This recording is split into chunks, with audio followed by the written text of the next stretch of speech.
we're honored to host Dr. Phil Scheinberg from head of division of hematology and from São Paulo, Brazil. And he's been a great supporter of aplastic anemia partnerships and consortiums and studies since 2005. Can I say that? It's 2001, 2002. 2001. Okay, Yeah. 2001 and 2001. It's been Okay. 20 years, over 20 years. Okay. Oh, okay, great. So we'll start with the first case. This is a 55-year-old female patient with 3 months of aplastic anemia diagnosis without any AA treatment, admitted with severe mucormycosis infection complicated by septic shock. She was started on vanxosin, amphotericin, and valacyclovir. And then 10 days after initial presentation, patient overall condition improved, although continued to be a transfusion dependent with red and platelet and very low ANC, less than 200. Repeat bone marrow biopsy confirmed her initial diagnosis of acquired very severe aplastic anemia with very low PNH clone, less than 0.1% granulocyte, unremarkable DEB and telomere flow fish panel for inherited panel. So the first question is gonna be, what other testings should be part of the AA diagnosis for this particular patient? So there's two things when you evaluate a patient like this. So they have pancytopenia. Usually the onset of pancytopenia in patients with AA or severe AA is often acute, rapid onset. And you need to make sure that you have the right diagnosis. So you do a bone marrow biopsy, which is very, very important. And I say that because when I came to Brazil, people were not too keen in doing a lot of biopsies of the bone marrow. But if you want to look at cellularity, you need to do bone marrow biopsies, obviously with an aspirate smear to look at dysplastic findings, especially in somebody who's 55, and cytogenetics and flow cytometry. So I assume this was done here. The diagnosis was made. The counts are very low. There is this diagnosis of aplastic anemia, which is a diagnosis of exclusion. So from a diagnosis perspective, looks like things aren't going in this direction. Now, when you have a young child or an older adult who is diagnosed with aplastic anemia, you have to worry about a few things. So if you're in the lower age spectrum, you have to worry about telomeropathies, Fanconi, and ribosomopathies. And the way you kind of look at these things, you do the DEB testing, which when I was at the NH, we did it up to the age of 40. Telomere length is also something that can give you some insight into of some underlying genetic defect in the telomerase genes. But in the older population, you have to worry about MDS. So in this patient, obviously cytogenetics needs to be done. Not sure if it's been reported, but were there cytogenetics, Taha? No, I did not report it, just to elaborate on cytogenetic benefit. Okay, so cytogenetics is very important because it can give you an indication that you might have a clonal process. Now, hematopoiesis and aplastic anemia. Hematopoiesis and aplastic anemia can be clonal, but if you have a cytogenetic abnormality that is associated with MDS, you might want to think, especially if there's dysplasia, you may want to think about the underlying dysplastic syndrome process. It can be difficult in some patients. But we would have to have exuberant dysplastic findings with consistent cytogenetic abnormalities. Sometimes flow cytometry can help to look at dysplasia given apparent markers that are expressed on the surface of progenitor cells in the bone marrow. So it can be corrupt, it could be contributory in that sense. The one test that is not, has not been established to be useful is a genome myeloid gene panel, somatic testing. It's been done, people do it, but it's not something that has been shown to be terribly helpful in isolation, especially. Now, if there's a lot of questions about what the diagnosis is based on these other more common routine testing, I can see why somebody might want to add a somatic gene panel to help and differentiate the diagnosis. But that's not been well established, Taha. So, and it can be more confusing at times. But so to wrap this up, cytogenetics, 20 metaphases. In children, oftentimes fish can be helpful. The pediatricians like to order fish. That has not been well established in terms of trying to establish a differential diagnosis. And then flow cytometry with an aspirate would be the more routine things that would be missing here. And the questionable testing would be the myeloid somatic gene panel, which could be helpful or it could be actually confusing depending on the results. Yeah, I have two questions following this comment. So the cytogenetic, sorry, the next generation sequencing sometimes can be very confusing. If it is really about certain percentage of VAF, they may be diagnosed this patient as CCAS or some sort of evolving MDS other than aplastic anemia. Sometimes it will delay the treatment of aplastic anemia. That is something that I wanted to kind of put in And your. that's the problem. I mean, what you just highlighted is the problem because it's not uncommon for patients with aplastic anemia to have some of these myeloid gene neoplasm mutations and with low VAFs, usually less than 10%, 2%, 1%, 3%. So what do you do with that information in isolation? So I think that we're not ready yet to do this systematically. It can be confusing and it could even delay diagnosis and therapy, which is the worst scenario that you would have in this patient who requires immediate attention and immediate therapy. So I agree with you. And I think in very selected specific scenarios, it could be helpful. But I think for most people, it could be confusing and it could actually take you away from the main focus of the diagnosis. So we don't usually get it routinely in our center unless we're suspecting that there might be some myeloid neoplasm. Now, having said that, we do it in the context of the research setting. We don't do it in the context of just a routine care setting because we want to learn and gather this information. But I have been very hesitant to use that information in isolation, especially if everything is pointing to a severe aplastic anemia diagnosis with no dysplasia, no karyotype abnormalities. I would be very hesitant just on the myeloid gene panel and NGS change that course of diagnosis and management. And then one more question before next question. So how about the T cell rearrangement PCR testing? So we did a lot of that when I was at the NIH. There was a lot of TCR gene rearrangement studies, and we noticed that very rarely that they were contributory or added much to what we learned from the other tests that we mentioned here. Obviously, when you do TCR gene rearrangement testing for clonality, you're thinking about LGL. That usually happens in the setting of neutropenia or anemia with a PRCA type of picture. Usually does not give you a hypocellular marrow, usually does not give you pancytopenia. And it's something that is part of the bone marrow failure syndromes.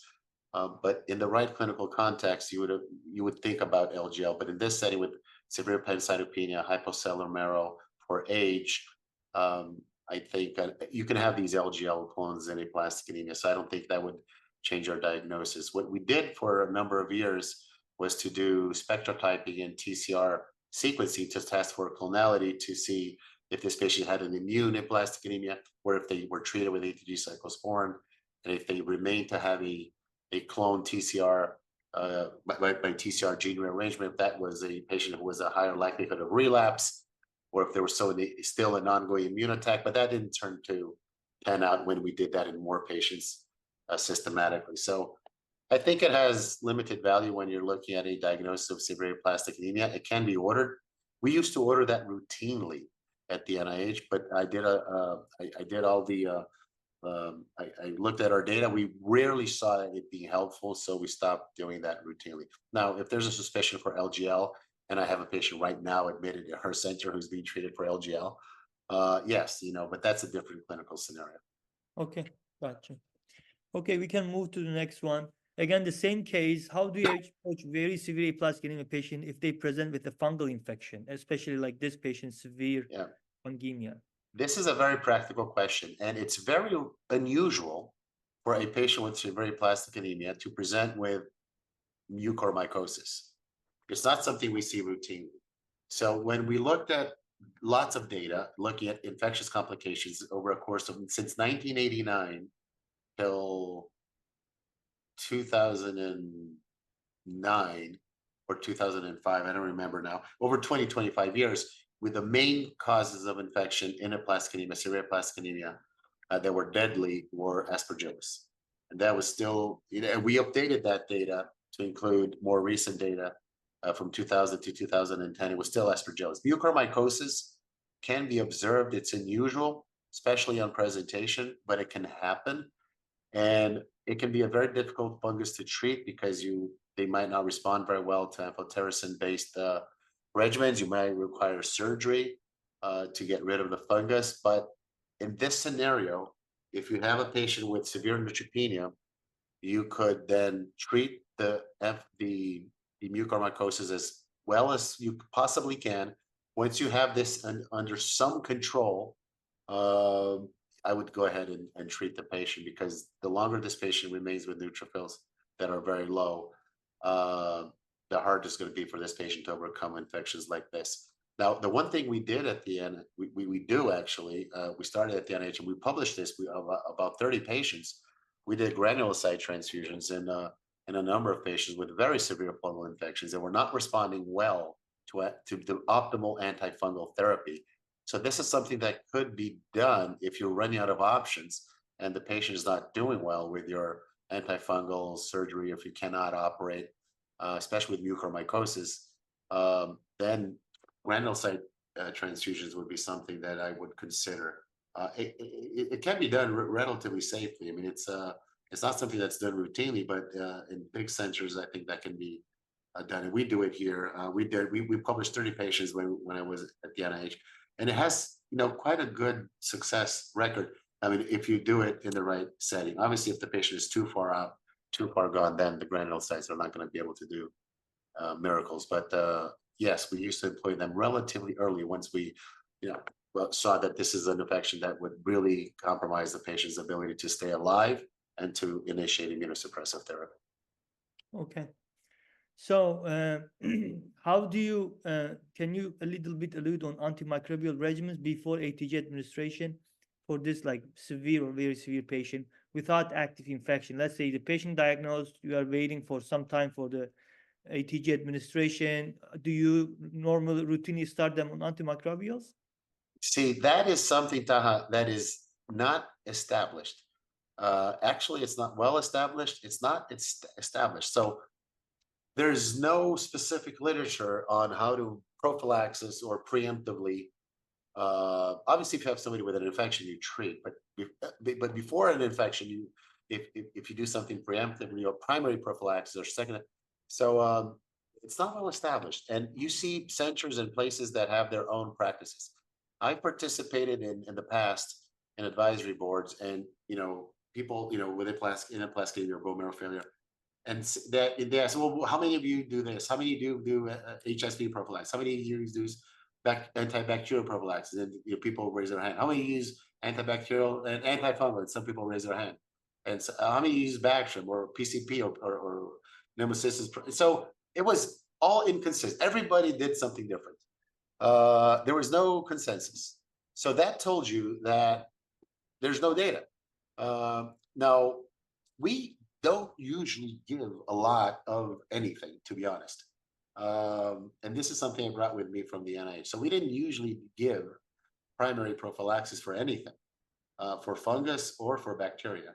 And even for fungal infections, some people give fluconazole, some people give voriconazole, some people give posaconazole. And I don't usually give it as primary prophylaxis on somebody who has never had absolutely no nodules in their life, no evidence of fever, no evidence of anything. We don't do that for bacteria either, unless they have a fever or something, and then we obviously follow the neutropenic fever route. And if you do a CAT scan, and then you might find a nodule, and then you might want to give them some antifungals. But short of any of these informations, we wouldn't do anything routinely for.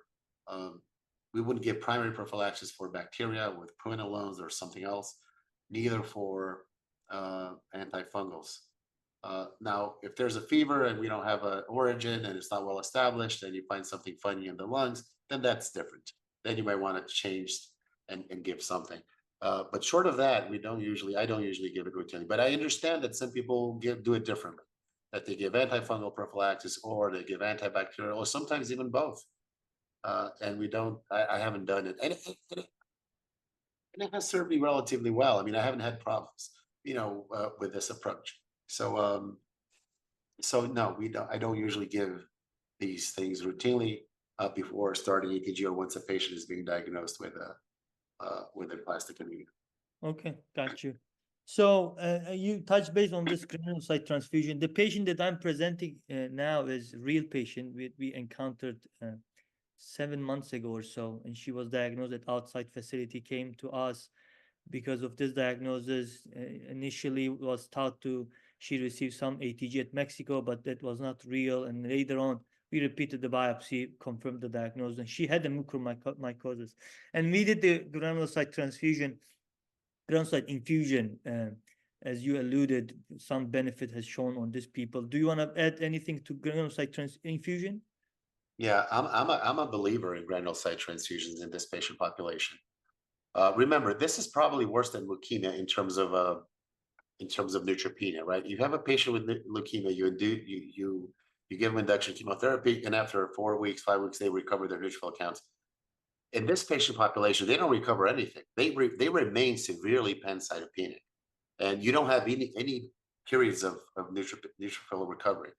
So, and if they have an infection, serious, there's two serious infections here: septic shock and mucormycosis. Now, when you look at the granulocyte transfusion literature, there's really no well-established consensus of when you should give granulocytes to patients. But and there are prospective randomized trials, few of them, which have not shown much of a benefit. But I think there was a problem in the design of these trials, to be honest with you, and who to give it to. When we did our experience at the NIH, we actually had a very good outcome for these patients, not in all of them, but in the majority, especially if their neutrophil count went above 1,000 being transfused. So we used to give like three, Monday, Tuesday, Wednesday, 3 consecutive days. And if their neutrophil count went above 1,000, even for a period of time, we saw that those patients did better.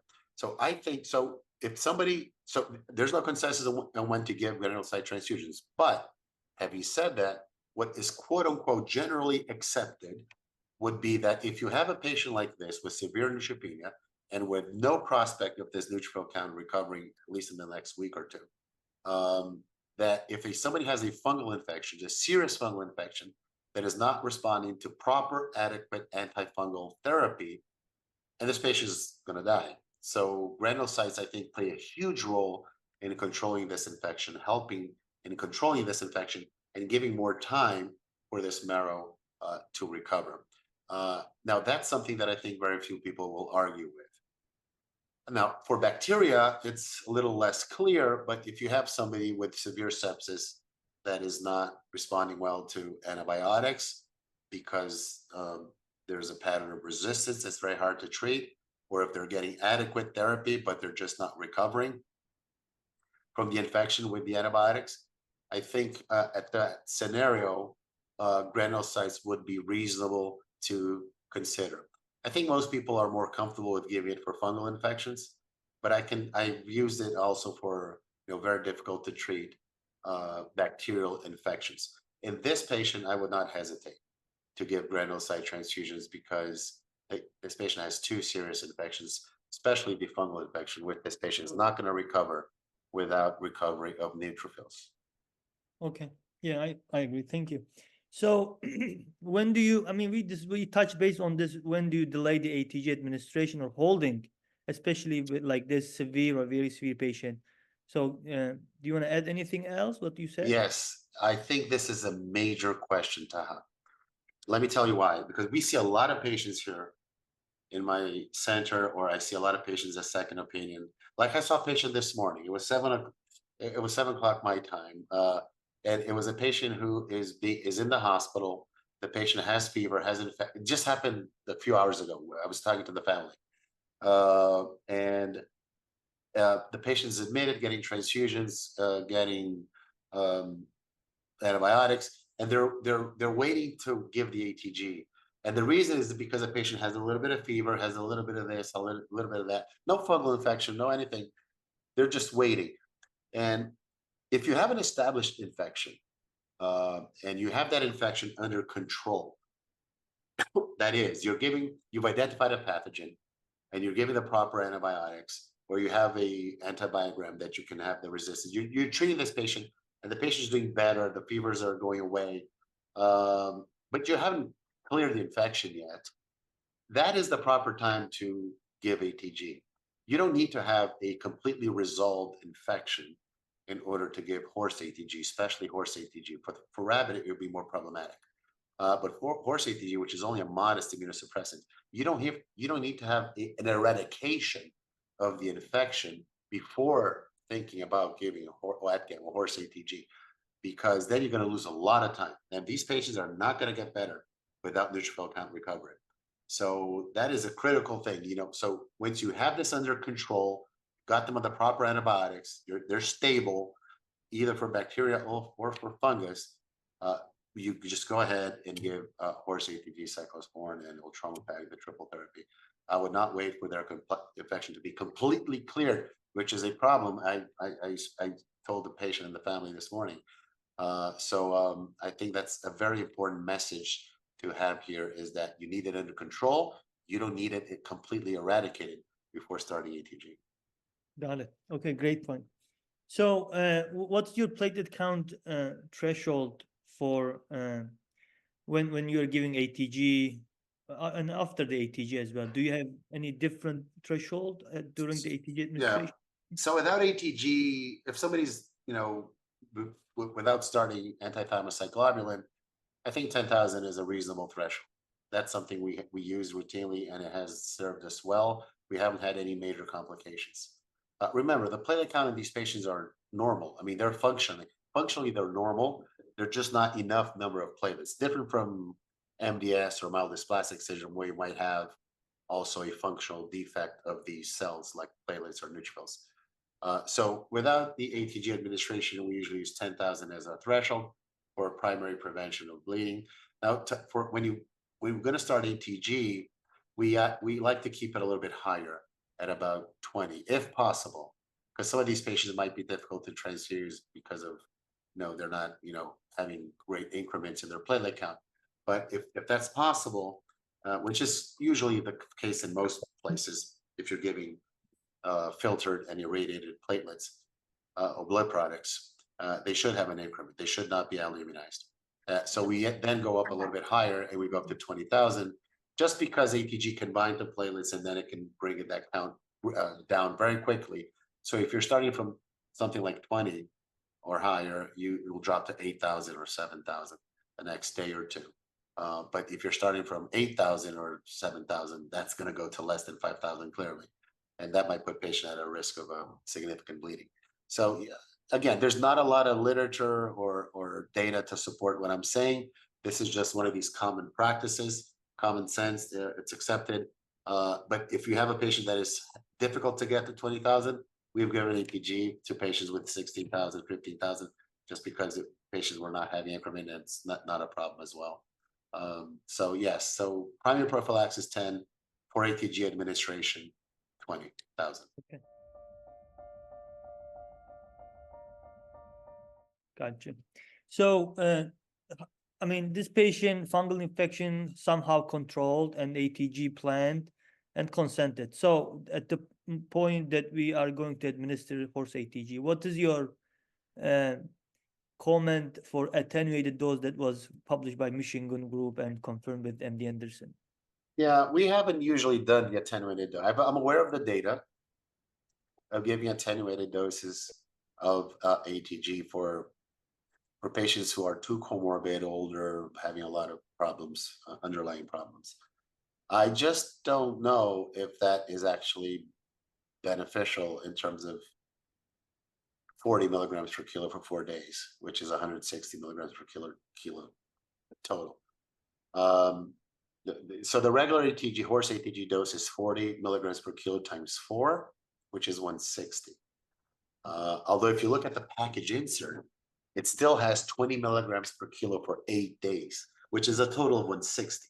But we give it in abbreviated format for a long time, less than 5 days, just to prevent more serum sickness. I haven't done the attenuated dose.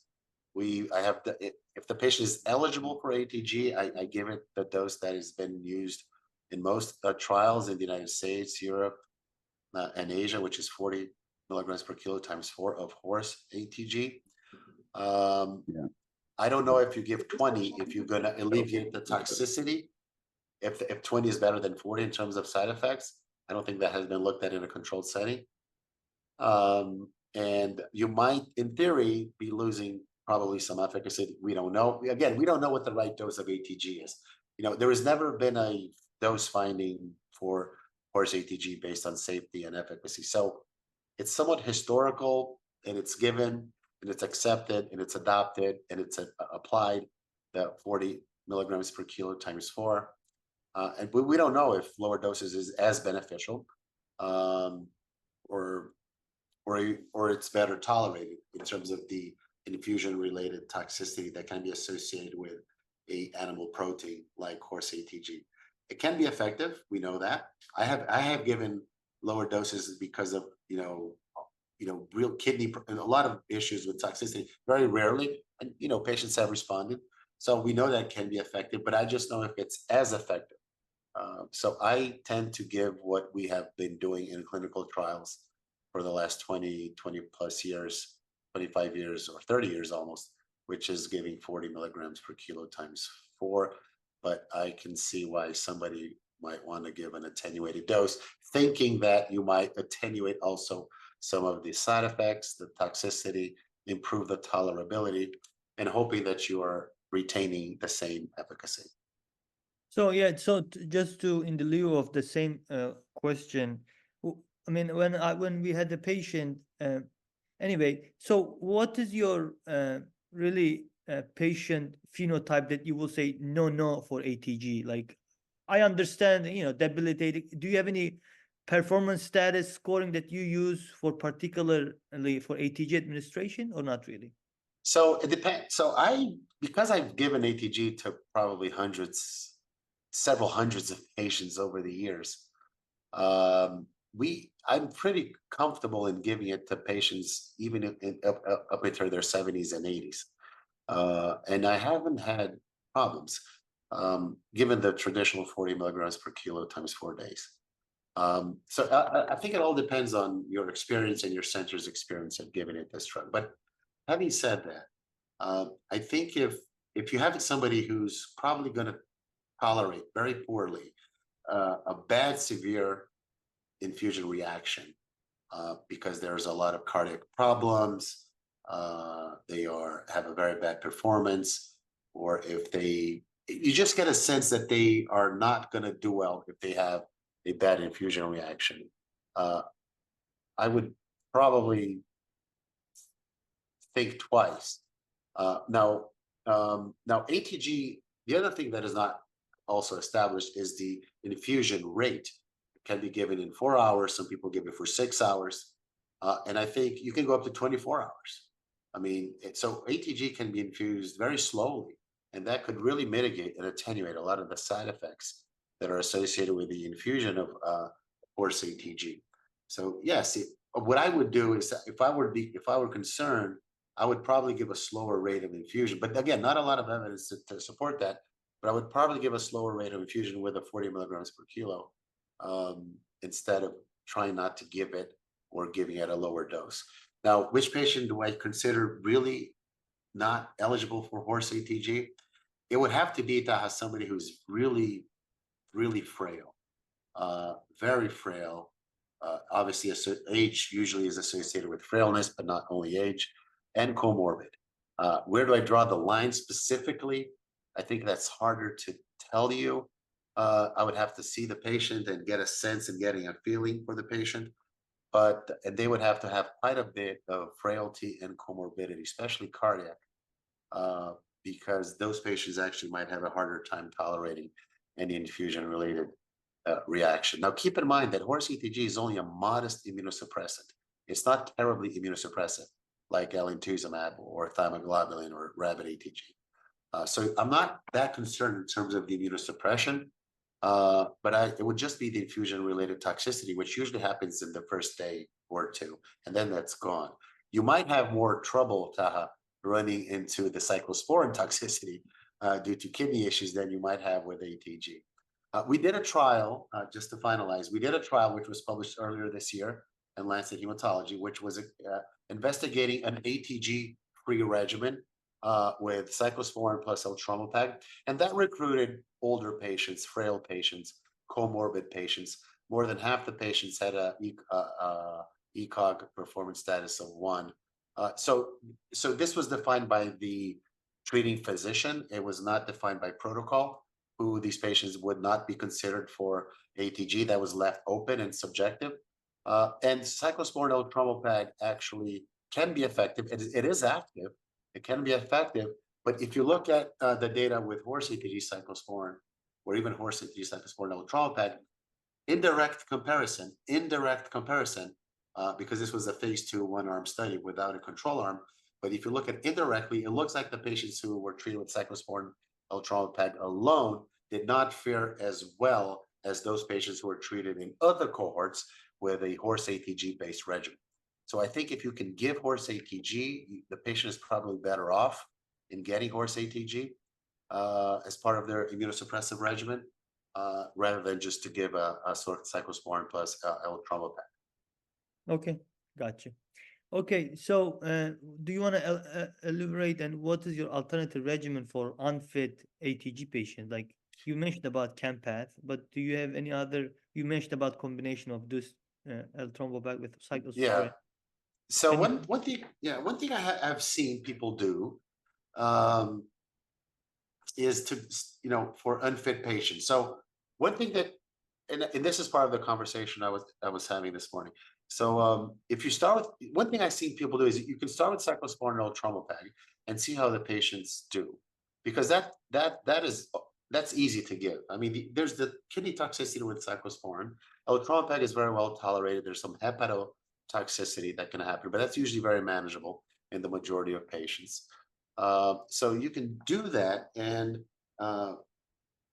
see how the patients do. If you're really, really, really concerned about giving horse ATG, and if they don't do well in the first 2-3 months, you might want to consider giving ATG as an add-on at 3 months. This is actually a trial that's ongoing at the NIH right now. So you can start therapy early, like in this patient, 55. If you don't want to give ATG, you can just kind of start with 2 oral agents and see how the patient does. And if they start getting better in a couple of weeks, then they may want ATG when they're doing better from a clinical perspective. Now, alemtuzumab has been tried. We treated over 100 patients with alemtuzumab in the relapse refractory setting and upfront setting, and we found that it can be active as salvage, 30 to 40% response rate, also in relapse with about 50 to 60% response rate. In the frontline setting, it hasn't really shown to be effective, especially when you compare it to horse ATG. So I would not prioritize alemtuzumab, although it can be an active agent over horse ATG cyclosporin, for example. We did try mycophenolate in 104 patients in combination with horse ATG cyclosporin. It didn't do as well. That was a randomized trial. And we did try mycophenolate, Mofetil. So we did try sirolimus, horse ATG cyclosporin sirolimus plus horse ATG cyclosporin. That was a randomized trial. So there was an internal control, and that was not better than horse ATG cyclosporin alone when you give horse ATG cyclosporin plus sirolimus, or also known as rapamycin. The mycophenolate trial was a phase 2 trial, uncontrolled, single arm with 104 patients, and that was not better than what we saw with horse ATG cyclosporin. The rapamycin trial had 42 patients in the horse ATG cyclosporin arm and 35 patients in the horse ATG cyclosporin and rapamycin arm, and that study was discontinued earlier. So that had an internal control.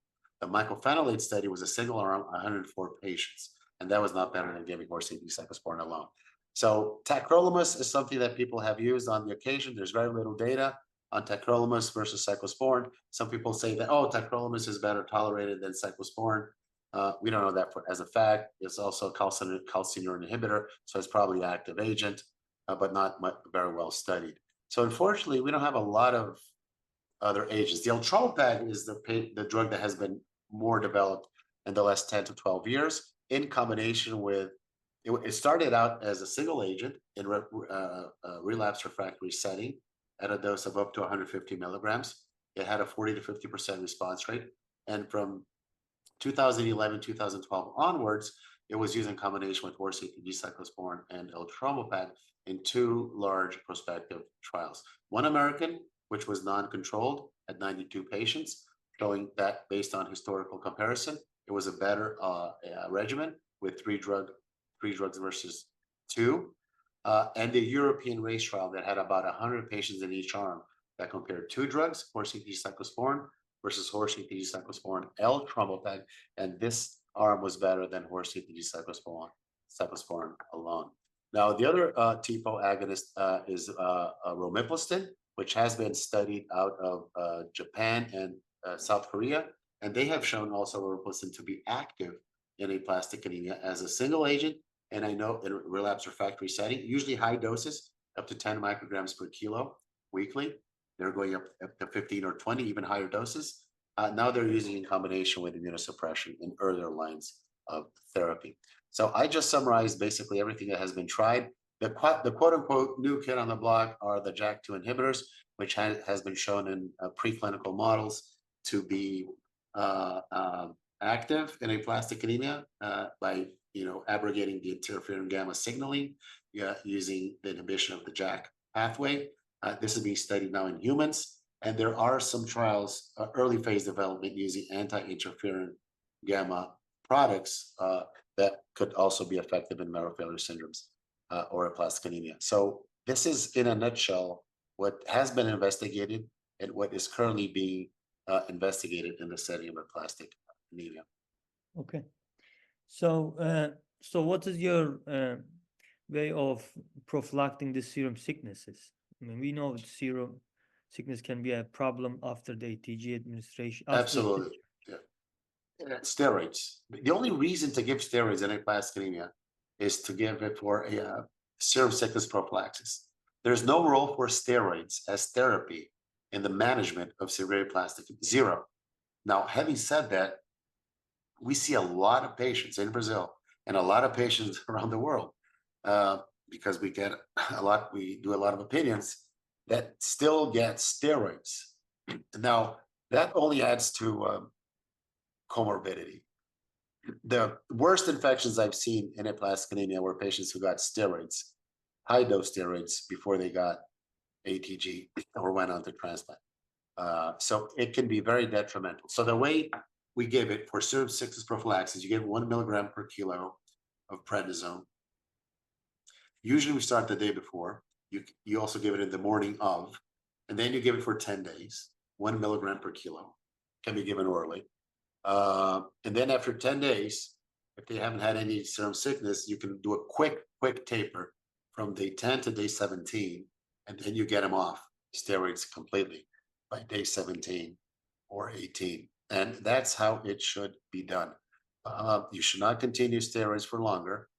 You should not give steroids as therapy for aplastic anemia before giving ATG. And the only reason steroids are given is for serum sickness prophylaxis. Now, if somebody had serum sickness and you had to keep on steroids for a little bit longer, or you were tapering the dose and then their serum sickness flared up, then you may want to hold on for a little bit longer. But once the serum sickness is over, you don't need to keep them on it. Once it's over, it's over. It's gone. It's not going to come back. So that's the only reason to keep steroids for possibly an extended period of time. But keep in mind that you need to get them off steroids because that's only for serum sickness prophylaxis. Okay, yeah, great. So now you gave the horse ATG, you started cyclosporin EPA. Now patient obviously started having this problem with gum swelling and nephrotoxicity.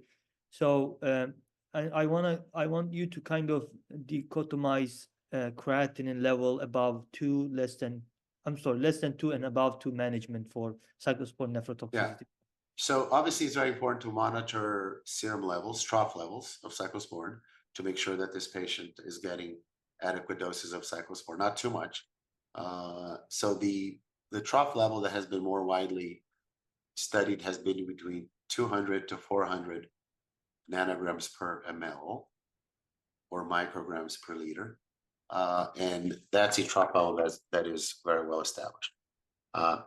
Now, if somebody's having difficulties with cyclosporin and their creatinine is going up higher than 2, I tend to be very permissive in terms of creatinine because patients with aplastic anemia,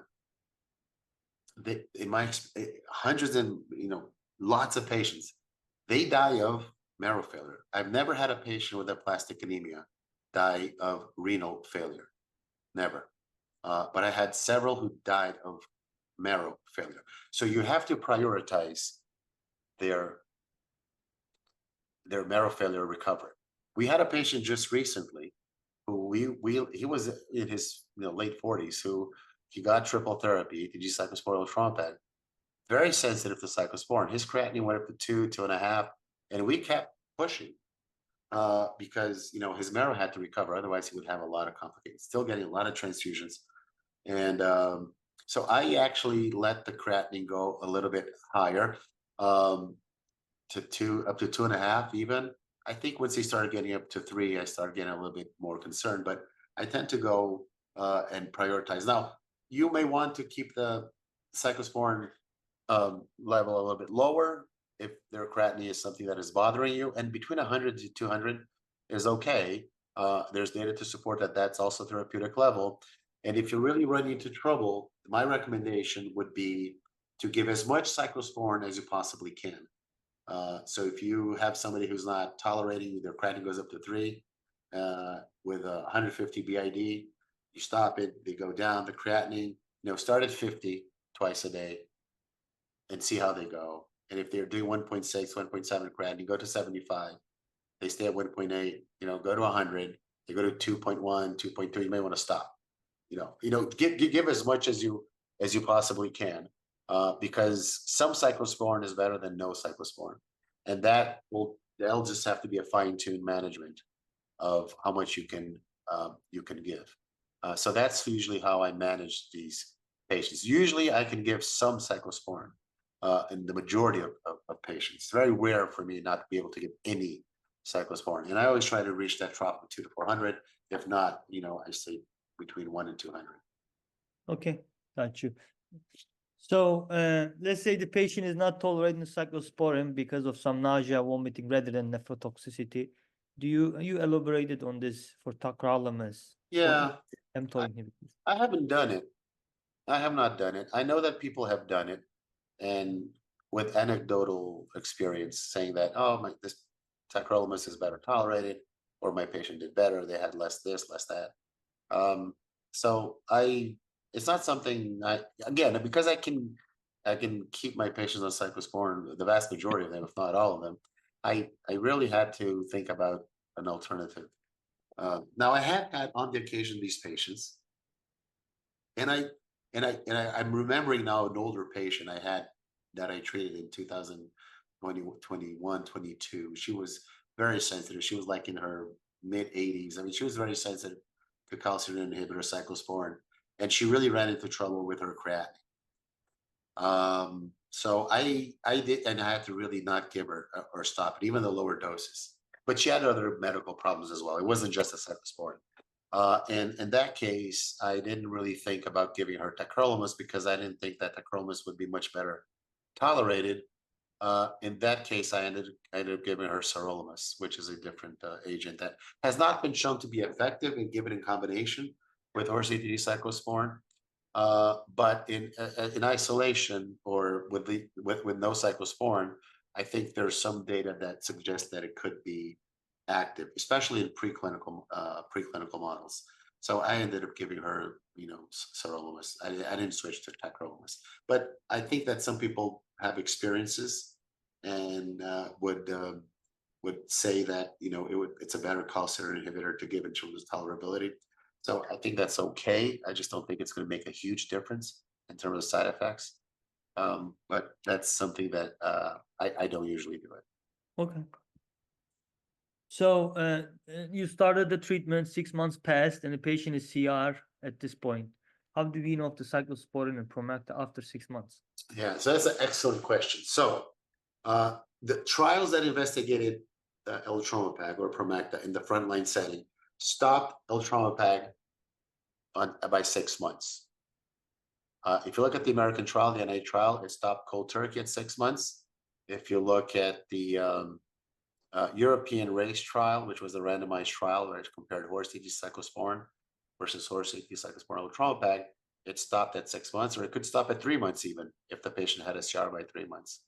And if you look at the SOAR trial, which is the one I mentioned, which studied ultramapag cyclosporin alone without ATG, it stopped ultramapag at 6 months. So having said that, ultramapag in the trials have been stopped at 6 months. What I have done is that I have tapered. I know that's not what the trial designs were, but I do a taper. And if somebody's on 150, which they should be, I go to 100 milligrams, and I do that for 2 months or 8 weeks. And if their counts are okay, I go to 50 milligrams for another 2 months. And if their counts are okay, I stop it and watch them for another 2 months. So by 6 months, they should be off ultramapag. Now that's for ultramapag. Now that to mention that the trials were designed a little bit differently. So we don't know what's the ideal duration of time of giving ultramapag. So, and I think 12 months is probably better than 6 months, but that's not been studied. This is based on a hunch. So I do this taper, which is a relatively quick taper of ultramapag. Now cyclosporin is a little bit different. So when cyclosporin was stopped cold turkey at the NIH trial, there were a lot of relapses at 6 months, after 6 months. And so what was done, it was an amendment to give a lower dose of cyclosporin, 2 milligrams per kilo. And this was based on a prior trial we had designed, where we found that patients who received a dose that was higher than 2 milligrams per kilo relapsed less. So that's decreased to 2 milligrams per kilo, and that's maintained for a period of time up to 2 years and then tapered. The cyclosporin that I do is I usually keep it on cyclosporin, but I start a taper as well, a more gradual taper. And what I have done is I usually go roughly by 25% every 3 months, decreasing the dose of cyclosporin. And I do that up to 1 year. And if they're tolerating the drug well, I usually keep them on that dose for the second year, and then I start tapering them again.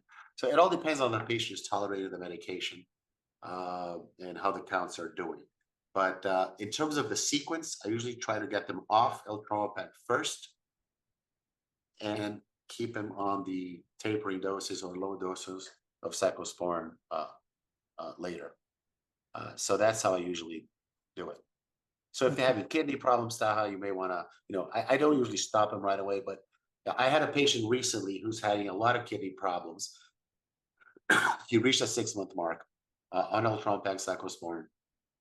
I inverted. I started tapering the cyclosporin first, and I kept the ultramapag just because the kidney toxicity. And this patient had underlying kidney problems. So instead of doing the ultramapag first, I inverted. I started going down the cyclosporin first to give some breathing room to the kidney. And I did that twice. And after I tapered the dose twice, usually 25% dose reduction, daily dose each time, the kidneys got better. I kept on the cyclosporin. Then I went back and started tapering the ultramapag. So it all depends on how the patient is doing. There's no specific rule. I just think that some sort of tapering is important because it gives you a sense of how much of that therapy the patient is requiring. And then you kind of go from there. But that's usually how I do it. Okay, gotcha. So, I mean, we have a couple more slides. I think 2 more slides, but I just want to a little bit expedite this because we have 3 minutes we'll leave for 5 minutes for question. So, can you briefly say what is this post-ATG antimicrobials recommendations and how you do?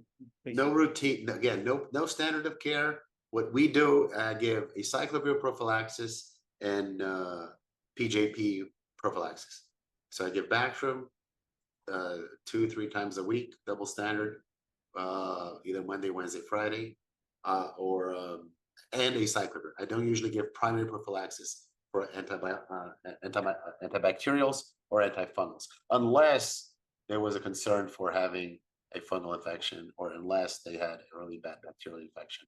But I usually don't keep them on it. I usually treat and stop For fungus, you may want to keep them for a little bit longer if they're severely neutropenic. And this is what NIH kind of way of doing Yes. antimicrobials. Yeah, although they use aerosolized pentamidine. But you may want to keep an eye, just to space the Bactrim with the ultramopac if you're going to do that. And if you're going to replace magnesium, as you do with cyclosporin, just make sure you do not replace magnesium with ultramopac, because that will inhibit absorption. So ultramopac, you cannot take any antacids, any of these magnesium or anti-aluminum or whatever, aluminum hydroxide, or cheese or milk derivatives, because that will decrease the absorption of ultramopac. So stay away. My patients usually take magnesium replacement in the morning and afternoon, and they usually take ultramopac at night. So then you would have any issues with absorption of ultramopac. The reason that you're using Bactrim instead of the pentamidine, is that because of the resource allocation, or is that because... It's practicality. Okay. And it's a low dose, and usually you can give twice a week, Monday, Thursday, or Tuesday, Friday. So you can even give it lower doses. It's practicality, but just don't give it together with ultramopac. Just give it a space. Okay. Okay, so I'll move to the next question. So again, you mentioned that my mycophenolate combination or sirolimus combination, ATG, but you don't usually use GCSF during the No. ATG, right? There have been 5 prospective randomized trials that studied incorporating GCSF to ATG cyclosporin, and all 5 were negative. So this data, we know that there's no added benefit of giving GCSF routinely in patients with severe aplastic anemia who are being treated with immunosuppressive therapy. 5 prospective randomized trials, negative. So I think that data is correct. Now, if you have a patient with severe neutropenia who's having problems with infections, fever, etc., or you suspect have a fungal infection, giving GCSF for 5, 6, 7 days, it's okay. And if they improve, you may want to keep them on GCSF. But most of the times patients don't improve. And I think just keep giving GCSF. I think it's not something that is recommended. I don't usually give it routinely, but if I'm running into a lot of trouble, I might want to try for a few days. And if there's no response by a week, I just stop it. And then, treat with supportive care. So, yeah. Okay. How about this new GCSF agent? Do you think is gonna yield any benefit? This usually Yeah. or I think it has to be studied. Again, if you look at the GCSF alone, it's not something that has been shown to be effective. Our newer preparations or different formulations are going to be any different. I think that's something that can be investigated, can be tried. Remember, the level of GCSF in these patients that are endogenous is very, very high. So giving extra GCSF is probably not something that's going to be beneficial. But some patients respond, and you may want to, and again, if you have 50 neutrophils and they go to 150 with GCSF, that's significant, especially if somebody has a fungal infection. So I'm not saying that nobody should ever give it, but when this was done systematically, routinely, prospectively, it was not shown to have any added benefit. Thank you again for your participation. No, thank you. It's my pleasure, Taha. Great job. Yes, thank you. Have a wonderful everyone.